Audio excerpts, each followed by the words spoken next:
Zondag 15 mei. Goedenavond. U kijkt naar Omroep Zeeland, het nieuws van deze zondag.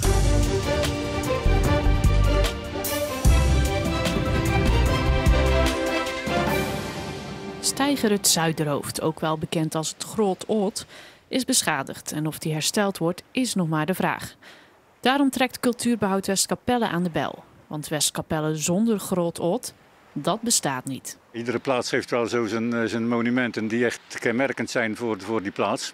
En voor Westkapelle is dat naast de vuurtoren dit plankierhoofd. En die staat echt symbool voor de Westkappelse zeedijk en de geschiedenis en de cultuur van de dijkwerkers. Hij staat er dan ook al meer dan een eeuw. Dus heeft de steiger last van ouderdomskwalen.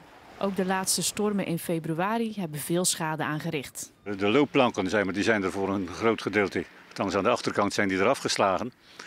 Dus je kan er sowieso niet meer veilig overheen lopen. Maar daarnaast is de palen zelf en de gordingen waarmee ze aan elkaar verbonden zijn zwaar aangetast. En de verbindingen die zijn ook kapot. Cultuurbehoud Westkapelle kan niet meer doen dan aandacht vragen voor de zaak. Geld hebben ze niet. Waterschap Scheldestromen moet beslissen of de steiger uiteindelijk wordt gerestaureerd. Samen met de provincie en de gemeente Veren wordt hier binnenkort verder over gepraat. Het lekkere weer van vandaag trok heel wat mensen naar de kust. Zoals hier naar het strand van Vlissingen. Door de felle zon moest er wel flink wat zonnebrandcrème worden gesmeerd. Ondanks de hoge temperatuur, tussen de 23 en 26 graden, was het zeewater nog niet heel warm. Toch durfden sommige wagenhalzen het wel aan om een duik te nemen in het water. Ook de komende week wordt het nog genieten. Alleen morgen is er wel kans op wat regen.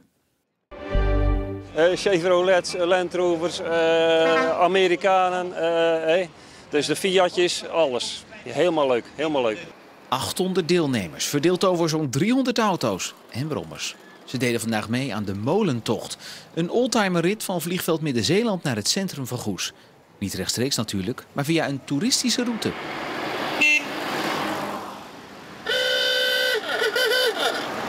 Dus natuurlijk het weer prachtig. En ja, de polders zijn zo mooi. En vooral nu met die bloesems en zo. Dus vind ik dat hartstikke mooi. Ten eerste dat je gewoon eens lekker met zo'n auto een rondje kan rijden. Dat je ervan geniet dat je in een oude oldtimer rijdt. Want dat rijdt ook echt lekker. Ja, en de belangstelling van de mensen, dat is ook leuk. Ja, want aan toeschouwers en liefhebbers geen gebrek. De vormen, de lijnen van deze auto's zijn buitengewoon. Dat ook oude techniek is en zo mooi nog steeds. Dat vind ik geweldig. En de zorg van de mensen ervoor, dat vind ik top. Je ziet zoveel mooie oldtimers. En je ziet zelfs oldtimers die in ons gevoel niet geen oldtimer zijn. Maar ze zijn inmiddels wel 40 jaar oud. Dus dat geeft ook even aan hoe oud je zelf bent, hè? 20 weken lang wandelen ze een avond samen. Ruim 30 inwoners van de gemeente Goes. Om gewicht te verliezen of bijvoorbeeld diabetes tegen te gaan. Of om contacten op te doen. Ik wil wat afvallen en zorgen dat ik geen diabetes krijg. Dus dat ik geen medicijnen hoef te slikken. Het wandelen is onderdeel van de Zeeuwse leefstijlroute. Een programma om mensen gezonder te krijgen en te houden. Ze komen vooral terecht via huisartsen, praktijkondersteuners en medisch specialisten. Worden ze doorverwezen.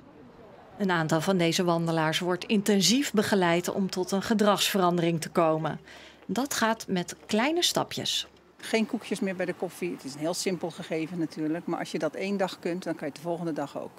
En dat zo vol blijven houden. En het duurt een aantal weken, maanden voordat je een stap ingesleten is, heet dat dan. En dan kun je er daarna mee door. En dan kan je met de volgende stap beginnen. Wandelen. Niet iedereen vindt het even leuk. Hoe bevalt het u?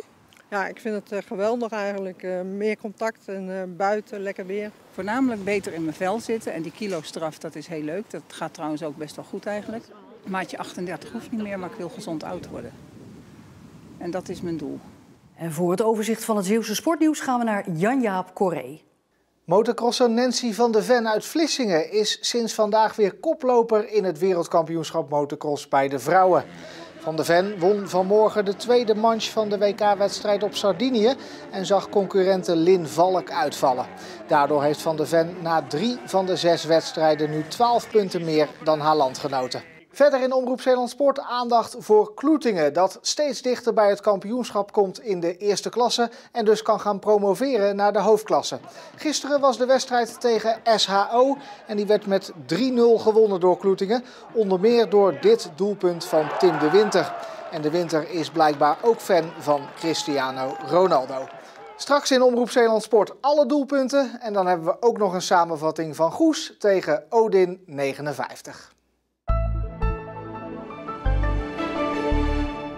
Het was vandaag een vrij zonnige en zomers warme dag met maximumtemperaturen die kwamen te liggen tussen 24 en 26 graden. En de wind was daarbij matig uit het oosten. Vanavond en vannacht blijven er brede opklaringen, ook wat wolkenvelden. En de nacht is vrij warm met minimumtemperaturen rond 16 graden en weinig wind. Ook morgen blijft het vrij zonnig weer. Er komen enkele stapelwolken voor. De wind wordt vrij krachtig uit het westen en daardoor zal de maximumtemperatuur niet hoger komen te liggen dan 20 of 21 graden, met misschien plaatselijk een enkele bui. Dinsdag verloopt droog met maximumtemperatuur rond 24 graden.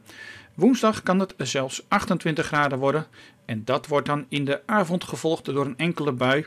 En ook donderdag en vrijdag hebben we te maken met enkele regen- en onweersbuien. En tot zover deze korte nieuwsuitzending en ook het korte weerbericht van deze zondag. Blijf kijken. Straks dus nog bij Omroep Zeeland Sport en ook onze kunstenaarsserie Ik Ben. Nog een hele fijne zondagavond en graag tot morgen.